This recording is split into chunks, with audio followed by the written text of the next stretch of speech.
और special report की शुरुआत हम दिल्ली से कर रहे हैं। दिल्ली में लोकसभा का इजलास जारी था कि इस जारी इजलास के दौरान खलबली हंगामा, जो कुछ भी कहा जा सकता वो देखने को मिला। ये खलबली, ये हंगामा, ये सूरत-ए-हाल उस वक्त देखने को मिली जब सवाल उठाया जा रहा था और सवाल के दौरान जो दो अफराद थे वो विजिटर गैलरी से छलांग लगाकर लोकसभा के हाउस के अंदर पहुंच गए और जहां पे उनने गैस कुछ निकाली, गैस छिड़की और फिर ये सूरत-ए-हाल जो है वो पार्लियामेंट के अंदर, लोकसभा के अंदर देखने को मिली।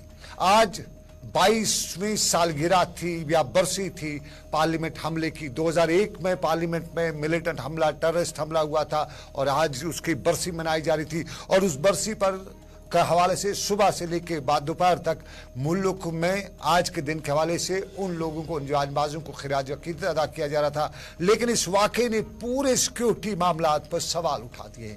आज ही के दिन पे ये सब कुछ होना, लोकसभा के अंदर होना, ये सबसे बड़ा सवाल उठा है और उसी सवाल में दोपहर का वक्त था और दो अफराद लोकसभा की गैलरी से उछल कर आते हैं और अरकान असम्बली और सिक्योरिटी एहलकार उनको बाद में पकड़ तो लेते हैं। लेकिन ये ठीक वाक़ा उस वक्त पेश आता है जब बंगाल के बीजेपी एमपी खैखिन मामू लोकसभा में खड़े होकर बोल रहे थे।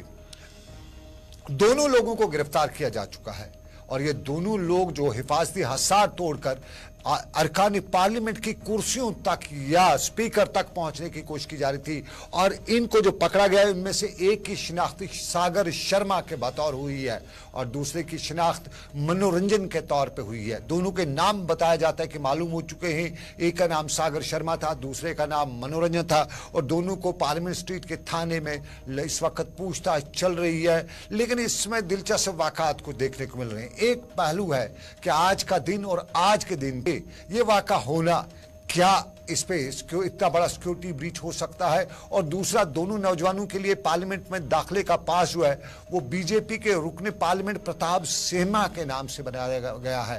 प्रताप सहमा मैसूर से बीजेपी के मेंबर पार्लियामेंट हैं और पार्लियामेंट में छलांग लगाने के बाद दोनों नौजवानों ने आज नारेबाजी भी की है। एक नौजवान ने अपने जूते से धुएं वाला क्रैकर निकाला था और स्प्रे करने लगा था। इसके बाद पूरे ऐवान में धुआं ही धुआं नजर आने लगा। दोनों नौजवानों के छलांग लगाने से ऐवान में अफरा तफरी का माहौल पैदा हुआ। पार्लियामेंट हमला था, वज़ीर-ए-आज़म और दूसरे सीनियर लीडरान 22 साल पहले जो वाक़ा पेश आया था उसमें जो जानबाकू अफराद उनको खिराज अकीदत अदा कर रहे थे। और फिर एक दिलचस्प और कहानी भी है। एक आम आदमी जो पार्लियामेंट के कैंपस में दाखिल होता है उसके लिए मुश्किल होता है वहाँ पे दाखिल होना और अक्सर तौर पे कैंपस में दाखिल होने के लिए जब तक किसी एमपी से बाज़ाब्ता तौर पे परमिशन लिया गया हो तब तक कोई आम आदमी पार्लियामेंट में दाखिल हो नहीं सकता है। और साफ जाहिर है एमपी से जो है एक प्रोफार्मा होता है, प्रॉपर प्रोफार्मा, उससे एमपी जो है वो उस प्रोफार्मा को फिलअप करके देता है एक आम आदमी को या अपने जानने वाले को। उसके बाद वो प्रोफार्मा लेके पार्लियामेंट के जो काउंटर है वहाँ पे जाया जाता है, वहाँ पे सिक्योरिटी उसकी चेक की जाती है और उसके सिक्योरिटी शनाख्ती कार्ड चेक किए जाते हैं। उसके बाद उसको एक प्रॉपर जगह तक एंट्री दी जाती है। तो ये सारा जो मामला है ताबिश कमाल से हम कोशिश करेंगे। पहले जरा सुनिएगा क्या बता रहे हैं क्योंकि इस पे जो पार्लियामेंट में ओम बिरला ने भी इस पे अपना रिएक्शन दिया है। उन्होंने बताया कि इस पुलिस को हिदायत दी गई है और वो तहकीकात कर रही है और इब्तिदाई तौर पर ओम बिरला ने बताया कि ये सिर्फ धुआं ही था। और इसमें अगर कहा जाए तो यहाँ पे दूसरे जो कांग्रेस के लीडर अधीर रंजन चौधरी उन्होंने भी इस पर बहुत बड़ा सवाल उठाया है और उन्होंने बताया कि ये मेंबरान पार्लियामेंट को खौफजदा करने की कोई कोशिश तो नहीं है। करगे जो हैं जो कांग्रेस के जो मल्लिकार्जुन खड़गे हैं उन्होंने भी बताया है कि ये संगीन बहुत मामला है और ये लोकसभा और राज्यसभा का ही सिर्फ सवाल नहीं है बल्कि इतनी बड़ी सिक्योरिटी के बावजूद ये लोग अंदर कैसे आ गए, सबसे बड़ा सवाल है। सिक्योरिटी की खिलाफ वर्जी कैसे हो सकी है और ये ताबिश कमाल जो है वो उनसे जानने से पहले हम देखते हैं क्या बताया इन लोगों ने। People from the visitors gallery jumped into the house. They had canisters in their hand. These canisters were emitting yellow smoke.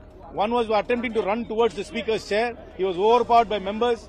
and I do not know, they were shouting some slogans which I couldn't make about, but the fact that there were two people who could come into the visitors galley with canisters which could emit smoke, this smoke could have been toxic, it could have been poisonous, or it could have even been smoke bombs, we do not know, but it emitted an yellow smoke, and this is a serious breach of security, especially on 13th of December, the day in which Parliament was attacked in 2001. 20 and 30, young men wearing jeans.